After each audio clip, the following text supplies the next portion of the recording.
আসসালামু আলাইকুম রহমতুল্লাহি ওয়া বারাকাতুহু। একটা স্মৃতির কথা মনে পড়ে যায়। আপনারা দেখতে পাচ্ছেন এপাশে 0 পয়েন্ট, ওপাশে ইন্ডিয়া, ভারত।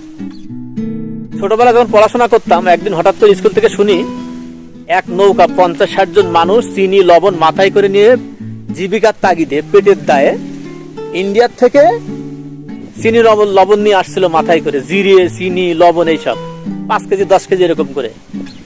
কিন্তু ভারতের পাষাণ বিএসএফ সেই নৌকায় মনে করেন ক্রস ফায়ার দেয়। তা ক্রস ফায়ার দেওয়ার পরে না হলো 5-7 জন লোক মারা যায়। এই নদীতে মনে করেন 15 দিন অন্তর একজন করে লাশ ভেসে আসে। এই সেই নদী, এই সেই সোনাই নদী।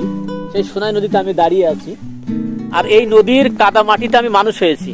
আমি এখানে বাংলাদেশে ভাত খাইতাম, আর ওই পাশে গিয়ে কুলি ফেলতাম, ওই যে সেই ইন্ডিয়া আপনারা দেখতে পাচ্ছেন। তো আজকের আমরা আমাদের টিম নিয়ে ঘুরতে আসছি। আমাদের সাথে আছে হৃদয় খান, আর আছে এই যে হাসমত, এই যে আওয়ামী লীগের এক নেতা, এই যে দেখতে পাচ্ছেন। মনে করছে একে পাঠিয়ে দেবো কিনা ইন্ডিয়ায়, সেই চিন্তা ভাবনা করছিলাম। এই যে